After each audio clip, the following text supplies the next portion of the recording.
Attendees are in listen-only mode. Yes, good afternoon or good morning, depending on which coast you're dialing in from. I want to thank everybody that's joined us early today for our session on evaluating your legacy LIMS system presented by Astrix Technology Group. We are just going to get started in about 3 to 4 minutes here. So again, I want to appreciate everybody that's logged on, appreciate your patience as we kind of go through some of the setup portion of today's session. So real quick, for the folks that are on, I'm going to ask if you would be kind enough to do a quick audio check for myself, and I'm going to ask our speaker, Jeff Policastro. To Jeff, if you can just do a quick 1, 2, 3 sound check. 1, 2, 3. 1, 2, 3.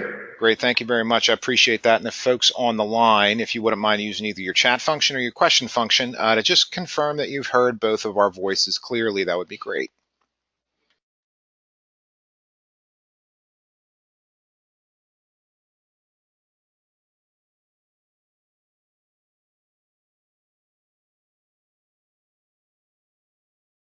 Okay, great. We got a few confirmations through that we came through clearly, so we much appreciate that. We're going to go ahead and continue with some of our preliminary stuff before we get the session kicked off here real quick.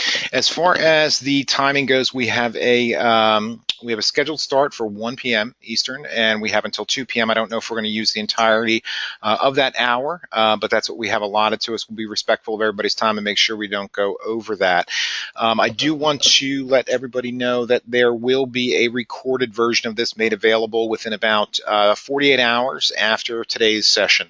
I'll also let everybody know that we will have a PDF copy of today's slides made available to everybody as well. So if you have some colleagues that maybe were interested in the topic but weren't able to attend today, you will be able to share some of the information and the materials with them after today's session.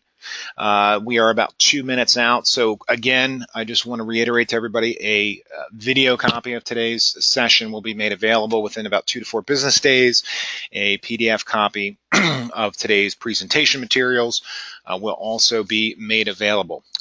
Real quick on the Q&A side of the fence, we do encourage lots of questions as we go through the session and the materials. We won't field questions as we're going through the session, however. It disrupts the flow, so what we like to do is wait until we get until the end and have an allocated amount of time to field questions. You use the question function to go to webinar panel. We won't read your name, and we won't read your email, and we won't read your company. It'll be completely anonymous. We will only read the question, and then we'll do our best to answer that question. If we get a lot of questions, which sometimes we do in these sessions, we'll take those questions offline, and we will draft an FAQ document and send it out to all attendees following the session. So again, that depends pretty much on volume. We hope we get questions. If we don't get any questions, then we will basically wrap the session up, let everybody know that there was no questions asked, and we will be done with it. So with that said, let's do a quick brief pause, and I will come back on and we'll get the session started with the recording started. So there will be about a 30-second pause before we come on and get the session kicked off.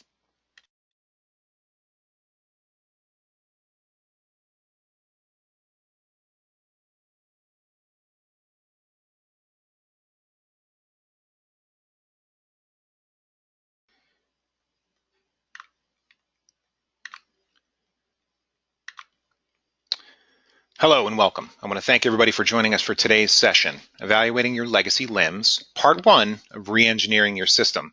This session is brought to you today by Astrix Technology Group and will be presented by Jeff Policastro, the Vice President of Business Development and Strategy for Astrix Technology Group.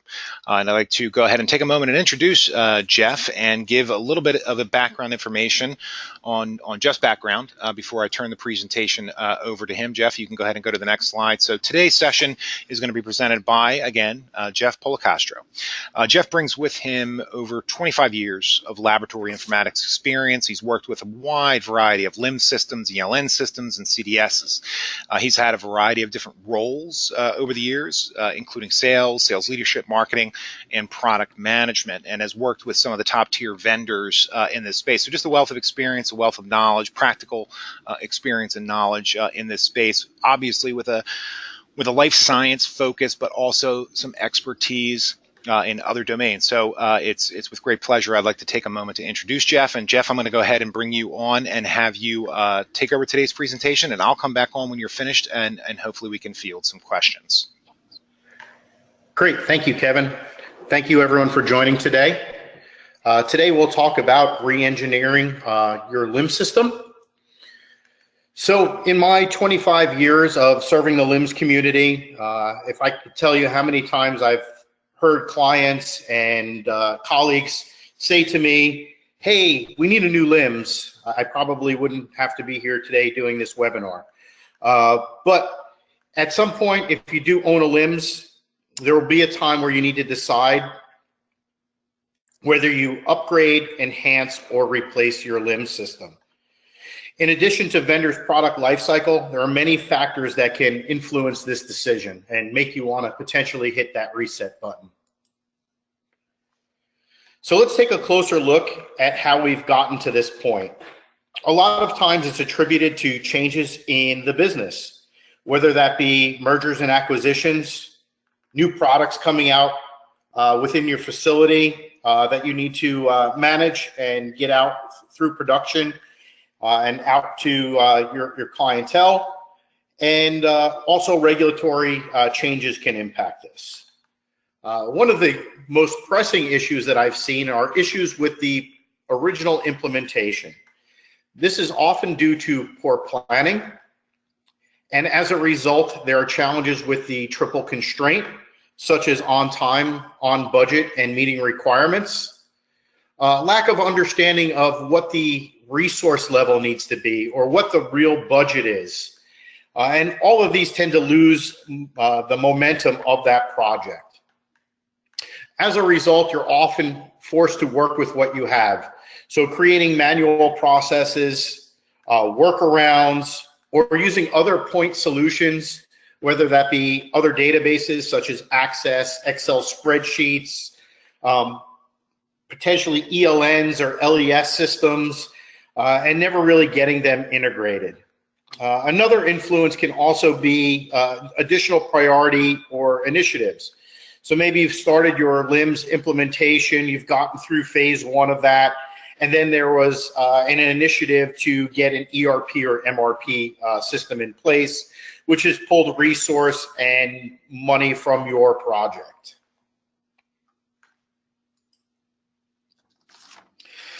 So a colleague of mine once said that the best LIMS implemented poorly will be a failure. With that said, taking a retrospective look at your original implementation is a key component of this process. From a planning perspective, laboratory business process is very seldomly well defined. A lot of times it's, hey, we need barcoding, but that's never really well defined, or how you actually approach sample login. Do you do that in a batch oriented setting, or is it sample by sample? How do you assign tests to those particular samples? And then as you move into the analytical testing, how that actually happens. How does your business flow? Also, real costs and resourcing needs are not typically fully understood. From what I've seen when I was actually on the LIMS side of the business is I would often get RFP or RFI requests where it would ask me for a quotation because you're in a budgeting phase. So I would then, if the client would often then go and budget that amount of dollars, not realizing the internal costs such as hardware, resourcing that may need to be pulled out of lab or IT, things such as master data load, which is typically on the client's plate during implementation, aren't fully understood. And a lot of times what happens is because of these drains, implementation costs can quickly escalate, can also increase validation time as not enough time was put into the documentation component, all leading to higher barriers to stay on the current version. Support, migration, revalidation, and you're typically faced with a perpetual functionality gap. So as a result of this, typically all the system's features are rarely ever used, and LIMS aren't typically implemented to their full capabilities. And that kind of goes back to the functionality gap, often leaving end users frustrated with the system and looking for more. And that's typically where you start to hear the rumblings about getting a new system. The system that we have in place isn't very good. We need to evaluate the marketplace. So typically what I recommend to these customers is it's time for a little crime scene investigation. And here are some high-level questions to get you started. How far did you get with your original LIMS implementation? You may be working on this project, and this could be something that you inherited, so you may not know a lot of the backstory associated with it. So understanding what was actually done during that initial LIMS implementation is vital to understanding how you'll proceed forward. Was that LIMS fully implemented to the project plan that was originally drafted? Was the original return on investment realized? If your answers are no to these, there are obviously challenges with your initial implementation, and there really may be a strong business case to actually reinvestigate and put additional development into your current system. What was the adoption rate? Are the users actually using the system? So if they are frustrated with it and some functionality was left out or overlooked or had to be cut out so that you can meet timeline or your cost constraints and other different patch solutions are being used, that might be another challenge and another opportunity for you to see what the vendor of your current system really has available to you in the current version or potentially in an upgrade as well.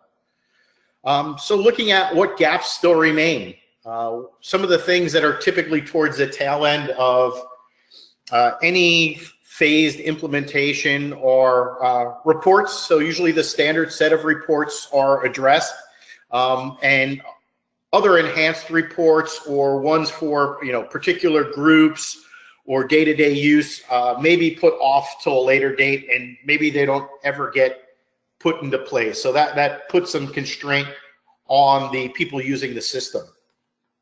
Procedural execution. Is this happening manually in a notebook? You're reading an SOP. You're doing sample preparation. One case I worked with a client where they would spend almost up to an hour going through the procedures and documenting sample prep in handwritten lab notebooks for an actual test that maybe took 15 minutes of their time.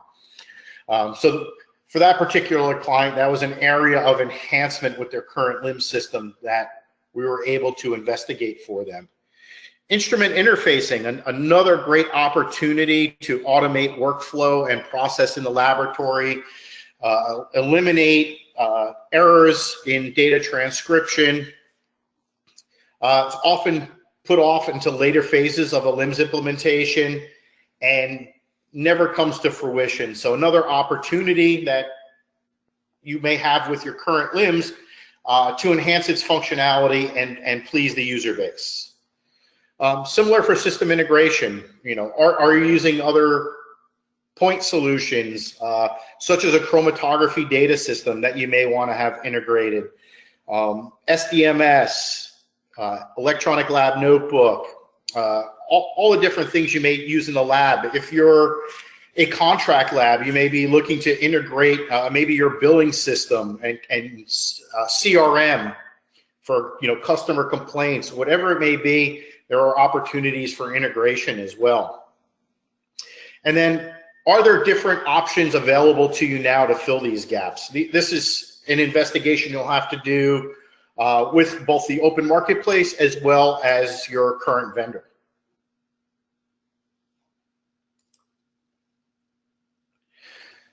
So what should we do? So here's a simple diagram to walk you through the steps. First, identify if new and/or additional functionality is needed. If the answer is yes, then you should initiate a project to update this. Then the next question that comes to mind is the software and hardware up to date? So have you recently upgraded? Have you just implemented a current version? Is all the supporting hardware up to date? If the answer is yes, then at that point, you need to make changes probably in process workflow within the system or add additional functionality. And you should initiate a project to get this started. If the answer is no, you can also look at the actual upgrade itself.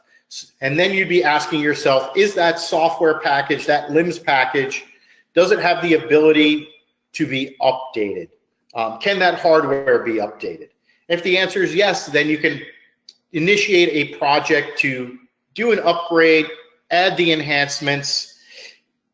And if the answer is no, perhaps the vendor that you are using is no longer in business, or they've obsoleted the product itself, then you would probably be looking at a project to replace.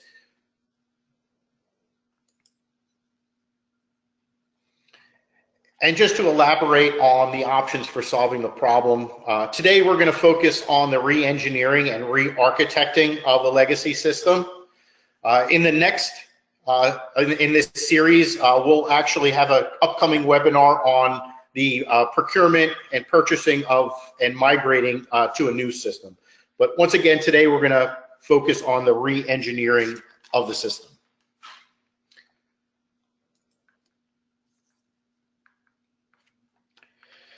So even now that we're focusing on keeping the legacy system in place and enhancing it, there's still a lot of decisions that need to be made. So you'll see I have them outlined here: upgrade, no upgrade, and add systems.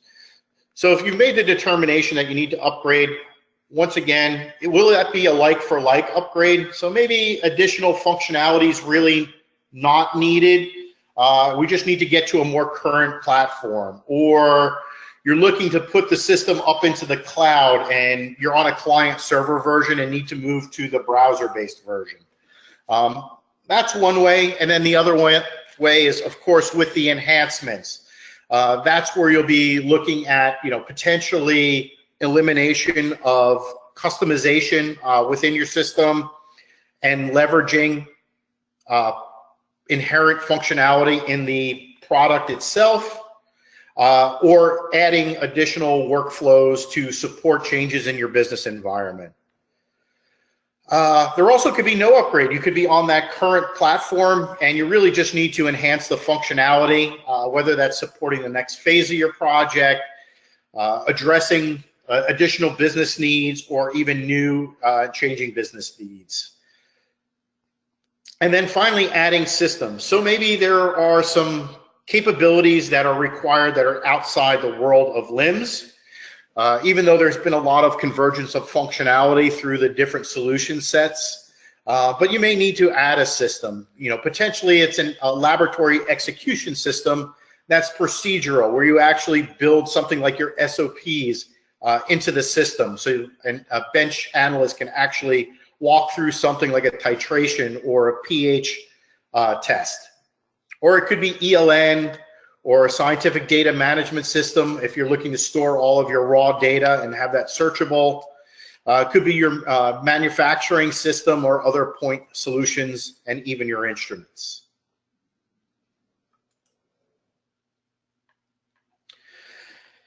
So just taking a quick reason or a quick look at reasons why customers typically look at this upgrade path. One is to maintain vendor support. Earlier I talked about the vendor product life cycle. So typically versions are only supported for so long. You want to make sure that you're on a supported version. So when you call up tech support or you need technical assistance, you can get that from the vendor, and it's not on a best case basis. Retirement of custom code. Custom code, if it's offering business value, it's always recommended to explore that. But if there is out-of-the-box functionality through new versions of the software, they should be considered. This way you can eliminate that legacy custom code. It'll make the cost of your ongoing support more affordable, and it'll also make transition between different versions easier, and also lessen the impact of validation if you're in a regulated environment. Also gives you the ability to take advantage of new and improved functionality and bug fixes. allows you to decommission unsupported hardware and software such as your operating system or versions of SQL Server and Oracle. Improved APIs, this is very important if you're looking to interface to other systems, something maybe potentially like Oracle or SAP on your MRP and ERP type systems, or your accounting system for contract labs, or actually providing portals for your customers to come in and see things such as sample status. Technology, so in today's world, technology moves fast. So you may be on an older version, which may be client server based, and you may be looking to take advantage of some newer technology, something that's true web and provides a true web interface. Maybe you're looking to move everything to the cloud so you lessen internal IT dependence and have more of a platform independence as well. And then system performance improvements as well. So as new versions of the system come out, the vendors are always tweaking the systems to make them perform better, especially over networks. So another opportunity to upgrade and really improve the perception of your LIMS internally with your end user base. There's also many benefits for upgrading and enhancing your current system versus just jumping to the shiny new LIMS that may be sitting on somebody's shelf there. There is cost savings, although you may be going through a planning process and you might be implementing functionality. You are probably looking at something that's has a reduced scope. You're avoiding the purchase of other software licenses, which can be costly, and resulting in the loss of your original investment dollar. Easier data migration. So if you're staying with your current vendor, there probably isn't as much concern around data migration. At most, maybe you're moving it into just a newer version of Oracle or moving the data out to the cloud. You're not going through a whole procedure of extracting data, translating it, and loading it into the new system, which can be very time-consuming when you're working with two distinct data models, and for regulated customers also needing to validate that the data went over correctly. You're also looking at minimum impact on the on business continuity, so less downtime and delays can be avoided as you upgrade or just add functionality as opposed to starting from scratch and implementing a new system. Reduction in resources, you probably won't need as many resources to go through this process as well. Implementing a new LIMS system, if you're around for your original LIMS implementation, you may understand that it is a major resource drain, and then you'll also have to go through things like getting the new users trained on the new system, as well as going through a complete validation. And at the end of the day, what you're really shooting for is a happy lab. So if they do get the functionality that they needed, no need to learn a new system, and that system is really improved. At the end of the day, you're going to have happy end users and good support for that LIMS system.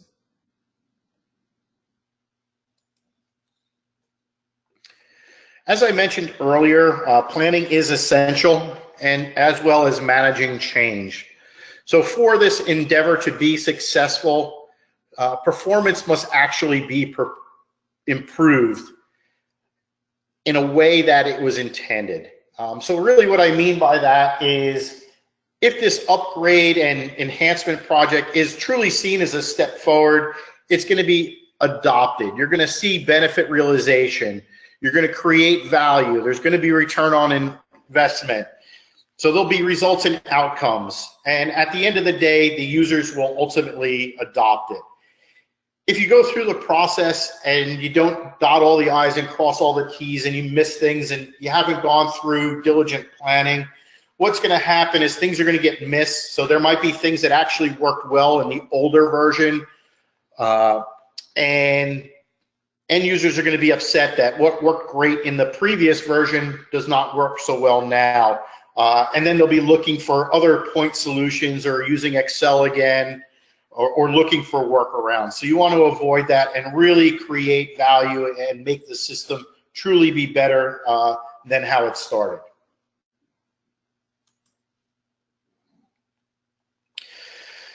So part of this is really identifying what your project objectives are. So looking at these items and determining the best path forward will really ensure that value creation we just spoke of and end user satisfaction. So is there the opportunity to modify and enhance your workflow? Go through a workflow analysis. We'll talk a little bit about this in an upcoming slide about as-is and to-be workflow analysis. You'll be wanting to look at implementing new features. So take advantage of everything that's configurable and available in the new version of your legacy system. Take the opportunity to eliminate waste or reduce customization. Implement as much out-of-the-box functionality that's available as possible. This way you're not carrying that legacy custom code. Take the opportunity to look at ways to integrate other systems and instruments. Look at your overarching IT architecture and make sure that it provides for a more integrated laboratory. And then leverage any new technology that might be available, whether that's utilizing the cloud, browser technology, newer servers, better performance. You know, and at the end of the day, you know, try to apply those Six Sigma, SIPOC type things of defining, measuring, analyzing, designing, and verifying. This way you're really looking at optimizing the system to its fullest capacity. For those that may have multiple labs and global rollouts of LIMS, you're also going to probably talk about buzzwords such as harmonization and optimization. So harmonization is very common when you're looking to build a core configuration that you're going to roll out to multiple labs. This typically makes it easier for your IT departments to support and also makes a more efficient way to roll out the system to as many sites as possible in the shortest amount of time.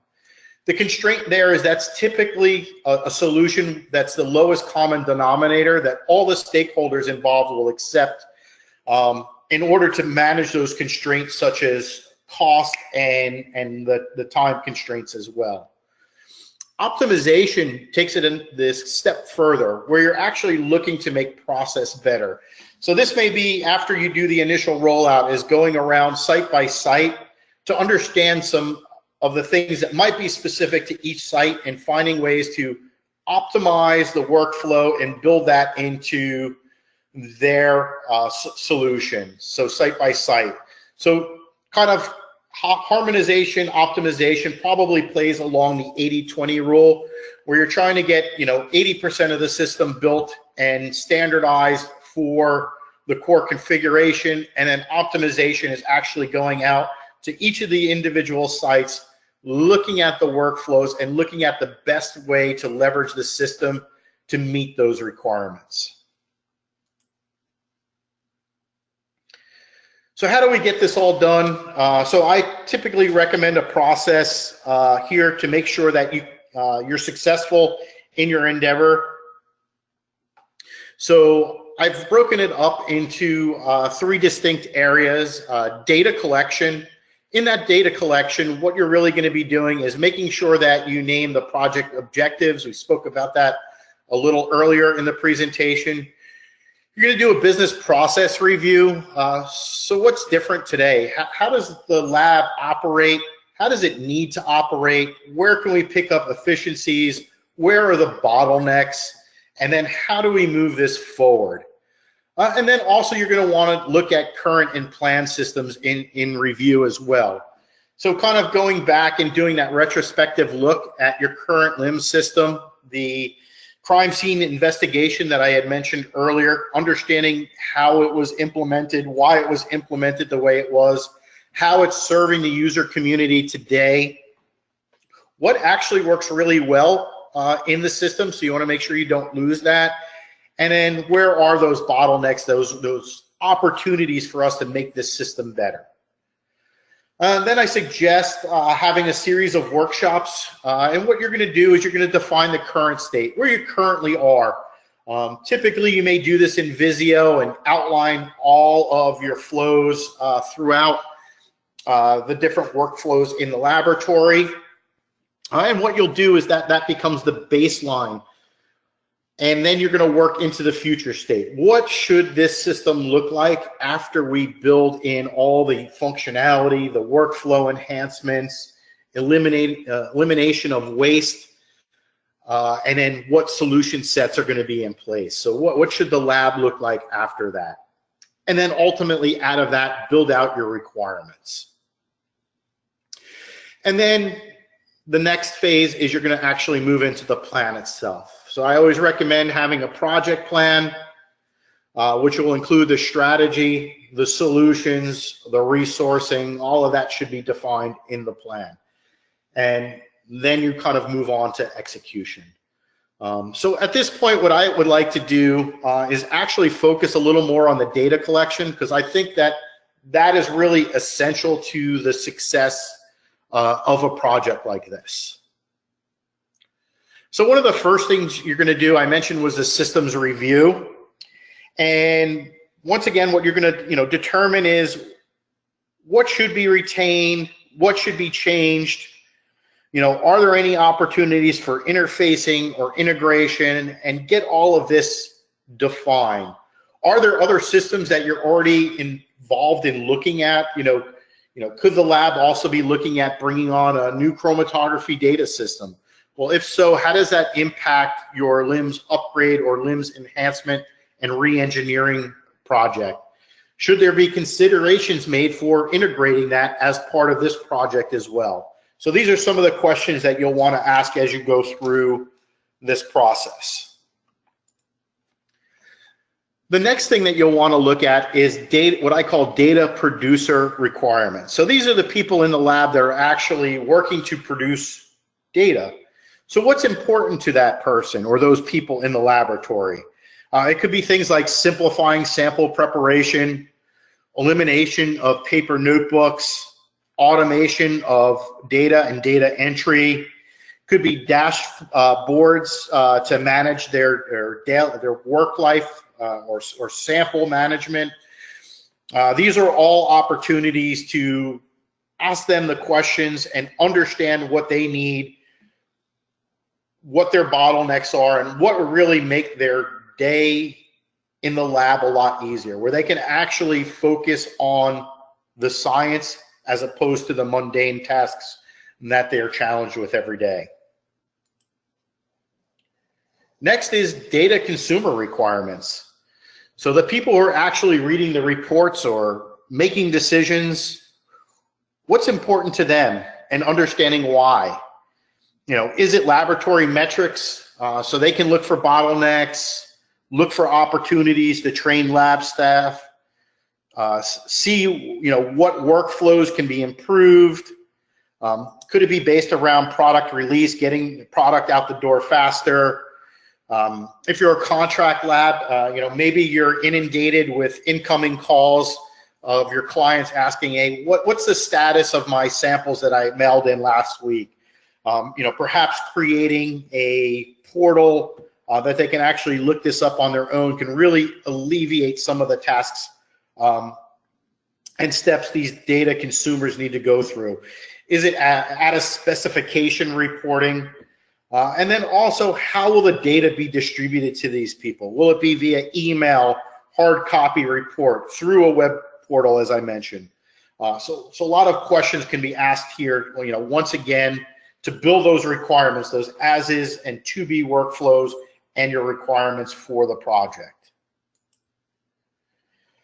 And then if you're working on the business side, let's not leave out IT. So what are the IT requirements? How does the technology stack of the LIMS and maybe some of the other systems you may be putting in place align with your IT's goals and platforms? How will the system eventually be supported? Is this a system that you could potentially move to the cloud? and reduce IT dependence? And what will you need in place if you are keeping the system in-house? Do you need to move to new servers? Are there going to, is there going to be an upgrade to the database? Is there any middleware that needs to be put in place, or any other type of application servers? All of this should be defined as well, and it's recommended to bring IT in as well. And if your IT actually running the project, it probably works in reverse, where you're actually going out to the business, the data consumers and the data producers, to find out this type of information. And for customers that are in a regulated environment, questions to ask here are there gaps that need to be closed for 21 CFR Part 11? The new guidance on data integrity. This could be an opportunity to address those gaps. And then moving forward with the, as you move through the actual execution of re-engineering and upgrading your system, understanding what documentation you'll need from your QA group. Will you need to update the URS that was originally created, the FRS? Will SOPs need to be updated? And what exactly will be needed, or what will need to be tested as you move through IQ, OQ, and PQ, and at what level will it need to be tested? And if that wasn't enough, we've talked about scope quite a bit, but understanding your other constraints will help ensure success in your project as well. Resource. And resource typically you want people that have done this before. So if you don't have anyone in-house, potentially bringing on an FTE that's actually gone through LIMS implementation and upgrades and working with vendors and end users, or a third party as well, can bring that expertise. Really understand the resource that's needed to execute successfully on the project. Time. What are your time constraints? Do you have time to develop functionality and roll it out? Are we looking at 6 months? Are we looking at 12 months? Are we looking at a couple of weeks? So understanding that time constraint will also lead to the definition of what can be done in the scope. As you can see, all these circles are interrelated. Looking at risk, is this a high risk? Is this low risk? How are we going to manage that as well? And then probably cost being one of the biggest ones. Has this been budgeted for? Is it something that needs to be budgeted for? How are we going to handle the costs? As I had mentioned earlier, it's probably going to be cheaper or less expensive than implementing a new system, but there may still also be cost constraints. So you want to take those into consideration when you're looking at scope as well.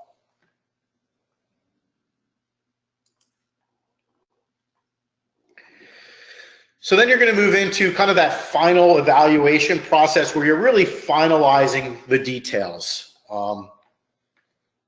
You're integrating and getting all the current workflows documented for your final design. This is what the system's going to look like when we complete this project. You're going to make sure that the right resources are there to assist with the process. So you're going to want to have that high-performing team, not necessarily just who's available. So SMEs who understand the process, SMEs who understand the LIMS systems and the technologies. This will lead to that high-performing team that you can get this project executed on time, on budget, and making sure that those requirements are met and value is delivered. You also have to go through a due diligence process with your current vendor. You need to get an understanding of what's available in their latest and greatest. So it could be just requesting some release notes through support. It could be talking to their commercial people or technical people to understand what functionality has been added, what bug fixes are in there, so you can really make the appropriate decision. And then you're going to create that final document with the goals and results of the project. And then at that point, you should have identified what the final proposed solution is going to be. Is it just going to be a straight LIMS upgrade? Am I going to go from, say, version 7 to version 8, out of the box, just use what we currently have? Will it be a LIMS upgrade with enhancements? Will it just be enhancements because you're on the current rev? Will you be integrating it with other technical solutions, such as laboratory execution systems, electronic lab notebooks, or will you also be bringing in instrument systems such as chromatography data systems, mass specs, other robotics and instrument systems? Will you use external data reporting? Will you be doing any kind of data mining and visualization?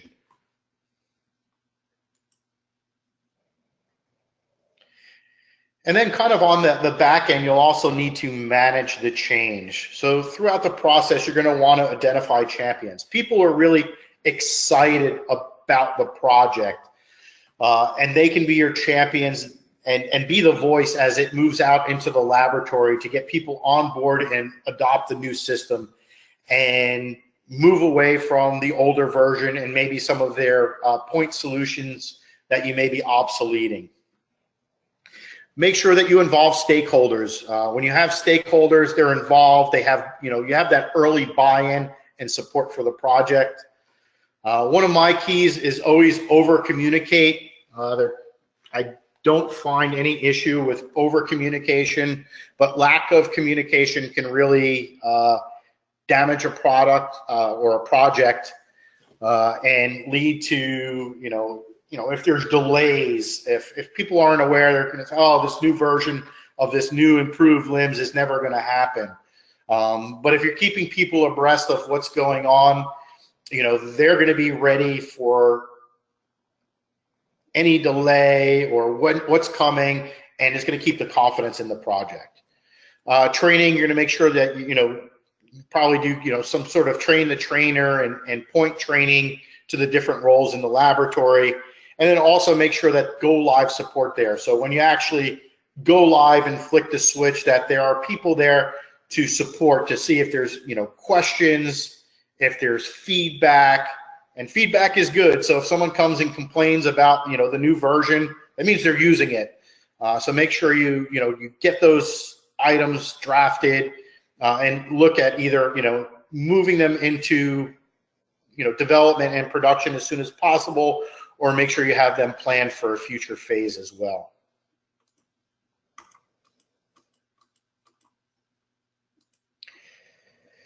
And then you're going to move on to the execution phase. As I mentioned, you're going to make sure you want to have a project plan in place because you're really putting it all together and you want to execute against this project plan. It's a good litmus to where you are, if anything needs to be changed, if you're on schedule, the costs are in line with what was planned. You're going to want to make sure that the value is being delivered. So, you're going to be comparing what's being built and delivered to the end users versus the goals that you've drafted. Then you actually will go through the actual implementation and upgrade. As I mentioned, you want to make sure you have the users involved. A good way to do that is through user acceptance testing. So, creating test scenarios where the users can actually test the system in a test environment to make sure that it's working as planned and it provides some feedback. So if any tweaks need to be made, they can be done, in that development environment before they're moved into production. Communicate. I can't stress that enough. Make sure that communications are going out, whether you're the team leader or actually, even get senior leadership to send out periodic messages about their excitement and expectations around the project. And then finally, closing it up, making sure that everything is tested, working the right way, and for those in the regulated environment is properly validated.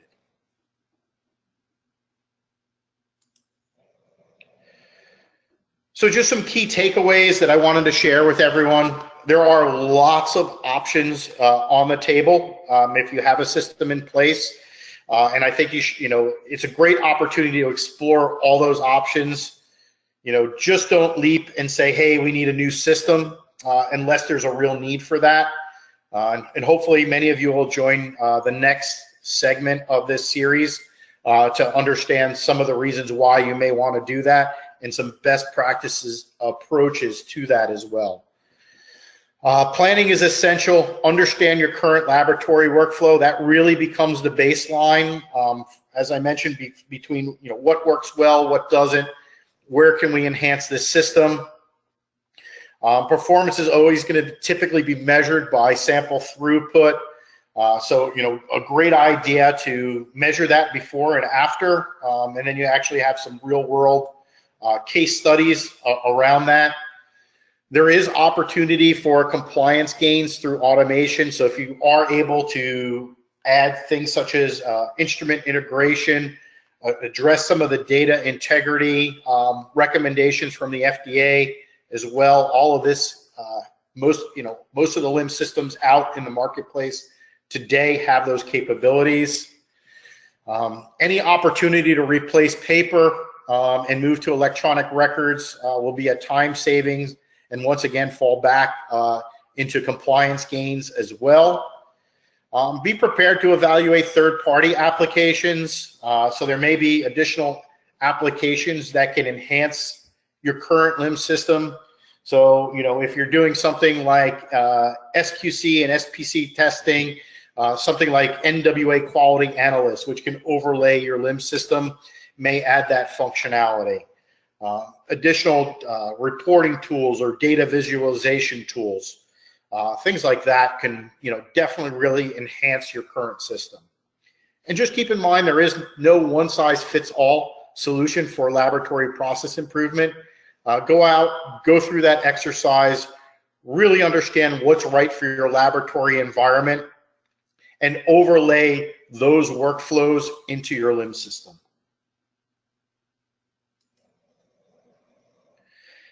And then if you're still unsure of what to do, Astrix can help. We actually do have an upgrade and migration assessment built around this. So the package allows us to come in and assist you with a lot of what you saw today, as we have expertise in LIMS systems, business process optimization, and can really help get you kick-started on this project. And we can provide a full deliverable report that provides all the recommendations and SWOT analysis for what your options may be. A link is provided here, and then you can always download the copy of the PDF or listen to this again and check it out on our website. And then at this time, I'll bring Kevin back in and field any questions that anyone in the audience may have had. Yeah, appreciate that, Jeff, and that's a great bit of information. I want to thank you, obviously, for putting that together. And again, to remind everybody that that's part one of 2 parts. So there will be a second part to this. And so stay tuned for the invite to that. And again, everybody should be aware that this will be a PDF version, and then a video version will also be made available. One of the questions that came up during the session was, what are the thoughts on build versus buy? And is there a happy middle ground between those 2 strategies? Sure. So I think with any LIMS project, it comes up a lot. So it's really on a case-by-case basis. So I think you really need to evaluate what the situation is in the lab. So typically what I've seen is, smaller labs will typically go the build route. Because they're smaller, they may not want to make the financial investment in a commercial system. Although there's so many vendors out in the market